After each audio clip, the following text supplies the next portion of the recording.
이제 CPB를 이제 이제 어떤 시작을 하기 위해서는 이제 CPB를 환자에게 어떤 커넥션을 이제 시켜야 되는데, 이러기 위해서는 이제 시스테믹 헤파린을 이제 주입을 하고, 물론 그 전에도 물론 다 프라이밍이 돼서 될 수도 있지만, 시스테믹 헤파린을 뭐 300에서 뭐 400 유니트 정도 이렇게 주입을 하게 됩니다. 그래서 이 적절하게 이제 엔티코아귤레이션이 되었는지 이제 확인한 다음, 이렇게 돼서 이제 400초, 이니셜로는 400초 이상을 유지를 해야 되고, 이 수술 중에는 480초 이상이 될 수 있도록 400초 이상은 넘어야지 최소 이 체외순환을 이제 그 회로를 운영을 할 수가 있을 겁니다. 그래서 이 퍼피세이트는 이제 CPB 서킷을 통해서 이제 리서큘레이션이 이제 되게 됩니다. 여기에서도 이제 보통 이제 그 헤파리나이제이션을 300에 400유 한다고 했는데, 이 서킷에도 이 헤파린이 들어가게 되는데, 보통은 이제 2유니트, 밀리리터당 2유니트 정도를 넣는다고 했을 때는 뭐 4,000에서 보통 5,000 유니트 정도를 이제 헤파린, 회로에도 이제 주입을 하게 됩니다. 그래서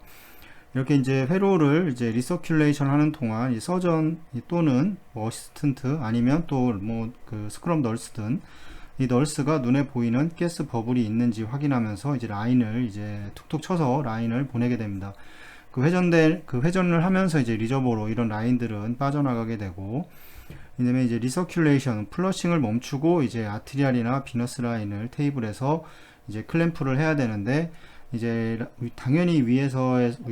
A 라인과 비너스 라인을 클램프를 해서 연결되어 있는 라인을 잘라내겠지만, 이 밑에 이 회로, 이 체외순환사 쪽에 이제 그쪽에서도 이제 회로를 아트리알과 비너스 라인을 이제 클램프를 해 놓아야 합니다. 이런 식으로 해서 이제 그 환자에게 연결할 준비를 하고, 여기서 서전과 이제 어시스턴트는 이제 아트리알 비너스 라인을 자르게 됩니다.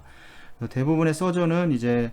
이게 이 자르는 과정에서도 이게 그 비너스 라인이 2분의 1이고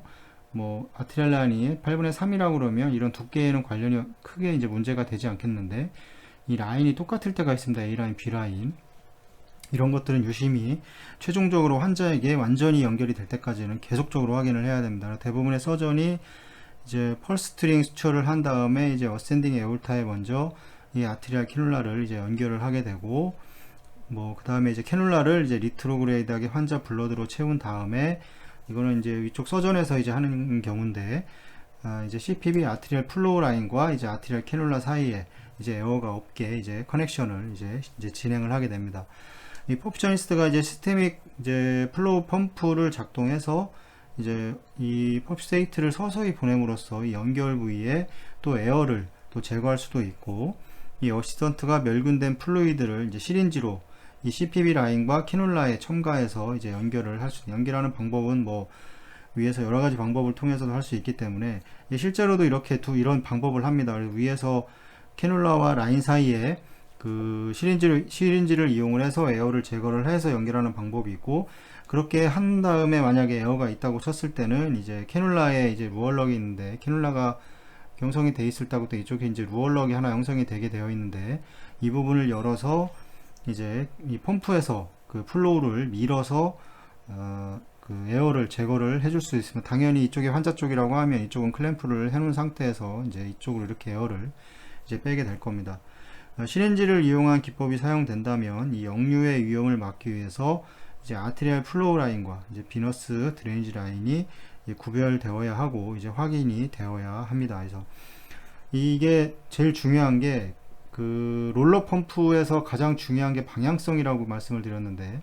방향이 바뀌거나 뒤집어 연결되거나 롤러의 방향이 반대로 돌거나 뭐 이런 식이 됐다면 문제가 되는데, 이것도 보다 중요한 게 모든 롤러가 다 정상적으로 연결이 되었다고 롤러의 방향성도 다 맞았는데, 이 환자에서 이제 아트리알 라인과 비너스 라인을 이렇게 뒤집어서 연결하는 경우가 있습니다. 가끔 이런 경우가, 특히 이제 이건 어른에서는 크게 이렇게 발생되지는 않습니다. 어른에서는 왜 그러냐면 아까 말씀드렸지만, 라인이 보통은 아트리알 라인이 8분의 3인치 라인이고 비너스 라인이 2분의 1인치 라인이기 때문에 이 앞에서의 커넥션 자체가 잘 맞지를 않아서 이런 경우는 거의 없는데, 이제 그 성인에 가까운 페디아트릭 정도 그에서 두 개 뭐 8분의 3 라인이 똑같이 8분의 3인치로 똑같다거나, 아니면 소아에서 4분의 1 이 4분의 1인치로 그 라인이 아트리얼 라인과 비너스 라인이 이렇게 똑같다 그러면 이걸 뒤집어서 연결하는 경우가 예전에 종종 발생을 했었습니다. 실제 경험도 했고, 이렇게 되는 경우에는 상당히 좀 이제 그 위험한 상황이 이제 발생을 하게 됩니다. 뭐 이런 거에 대해서도 한번, 그런 어떤 위험 상황에 대해서도 제가 한번 말씀을 드렸었는데, 이게 반대로 연결이 되면 뭐 금방 또 눈치를 못 채는 경우도 또 이게 있기 때문에 이게 상당히 이제 환자한테 이제 결정적으로 생명에 위험이 가기 때문에, 이래서 이제 라인이 똑같다 그럴 때는 그 스크럽 간호사에게도 계속해서 인지를 시켜야 되고, 서전에게도 계속 인지를 시켜야 되고, 그 다음에 최종적으로 연결되기 전까지도 라인을 꼭 확인을 해야 됩니다. 이거에 대해서 이제 이야기를 하는 거고, 이 부분이 가장, 그래야지 모든 거에 대한 방향성인데, 밑에서는 다 잘 돼 있는데 여기서만 뒤집어 연결을 해도 여기서 방향을 잘못하나 여기서 잘못하나 큰 또 변화는, 그 발생되는 결과는 똑같습니다. 그 다음에 이제 필드에서 이제 아트리얼 라인 클램프를 이제 제거한 후에 이제 퍼퓨셔니스트는 손으로 펄세이션을 이제 촉지를 하거나 아니면 뭐 아트리얼 플로우 라인 프레셔 모니터에 이제 펄세이션을 확인을 해야 됩니다. 보통은 이렇게 이런 이제 뭐 아이솔레이터라고 그러는데 이렇게 막으로 되어 있고, 여기 라인이 이제 이렇게 되어 있고, 이쪽을 이제 회로에 연결하고 이쪽을 이제 그 프레셔 트랜스듀서에 연결을 하면 이 막이 압력이 제대로 연결이 됐고 아트리얼 라인이 이제 열려 있다면 이 부분이 왔다 갔다 그 환자의 심장이 뛰는 거에 맞춰서 이 부분도 이제 펄스를 일으키게 됩니다. 이런 거를 꼭 확인을 해서 이제 그 제대로 지금 아트리얼 라인이 연결되어 있는지 확인을 해야 됩니다. 이게 만약에 이제 롤러 펌프와 이제 센트리퓨갈 펌프를 비교했을 때 롤러 펌프가 좀 더 이제 위험한 상황이 벌어질 수 있는데, 만약에 이제 아트리얼 라인이 환자에게 이렇게 연결이 되어 있는데 이 위에서 이제 잡아놓고 이거를 열지 않고 이 롤러 펌프를 운영을 하게 되면 이 상당히 높은 이제 압력, 이거는 이제 그 앱토로드의 영향을 받지 않는다고 계속 말씀을 드렸는데, 앱토로드의 영향에 어떤 영향에도 상관없이 롤러는 돌아갑니다. 돌아가면서 어느 부분, 가장 약한 부분을 터치게 되고, 그렇게 되면 또 큰 사고가 일어날 수가 있습니다. 그래서 이 롤러 펌프는 센트리퓨갈은 금방 확인을 할 수가 있습니다. 먼저 RPM을 올려놓고 뭐 2000rpm이든 뭐 2500rpm이든 아니면 뭐 3000rpm이든 이 각 센트리퓨갈의 특성에 따라서 이 RPM의 그 시작점이 달라지게 되는데, 이게 놓고 그 펌프를 플로우를 올려줘서 뭐 펌프 쪽에서의 클램프를 아트리얼 라인의 클램프를 풀어버려도 플로우가 이 리터 퍼 이제 미닛 하는 이제 이 플로우가 0으로 돼 버립니다. 그래서 이거는 센트리퓨갈은 앱토로드의 영향을 받기 때문에 이거는 이제 뭐 그래서 프레셔 펌프라고 일명 다른 말로 얘기를 하는데, 센트리퓨갈 펌프를 이 프레셔의 전단에 이 SBR, 특히 이제 환자 쪽에서의 어떤 영향에 따라서 이 영향을 분명히 받기 때문에 금방 이건 확인할 수 있는데, 롤러의 경우는 이런 점에서 특히나 롤러의 경우에는 주의를 해야 됩니다. 물론 롤러 펌프에서 이 환자 이쪽 그 프레셔를 재고 있어서 이 트랜스듀서에서 압력을 뭐 250을 알람으로 해놓고 뭐 300을 이거를 스탑으로 해놨다고 그랬을 때 300이 넘어가기 때문에 펌프는 자연적으로 멈출 겁니다. 이런 안전장치들이 되어 있다면 크게 문제가 되어 있지 않겠지만, 그렇지 않을 경우에는 몰리고 계속 회전을 하게 되면 어느 부분이 이제 결국에는 터져서 이제 또 큰 사고가 일어나게 됩니다. 그래서 이 펄세이션을 꼭 확인을 해야 되고, 이 아트리얼 플로우 라인을 통한 이 에올틱 캐놀라 프레셔는 이 에올타 또는 이제 아트리얼 사이트에 이제 캐놀라가 적절히 위치된 것을 이제 확인을 시켜줍니다. 근데 하나 또 생각을 해야 되는 게 뭐냐면, 이렇게 뭐 에올타에서 캐놀라를 넣어서 방향이 이렇게 잘 들어가 있다면 에올타의 엔드홀이 방향을 잘 보고 있다 하면 모르는데, 이게 똑같은 상황에서 엔드홀이 이 월을 이렇게 보고 있을 때는 여기 이렇게 열어놔도 어느 정도 이 간격이 있는 경우에는 이렇게 열어도 펄세이션이 분명히 여기서는 회로에서 느껴지기 때문에 이걸 잘 알 수가 없습니다. 그래서 이때는 펌프를 돌려 봐야 합니다. 이때는 정상으로 느껴질 수 있지만 초반에는 펌프를 운영을 하지 않기 전에는,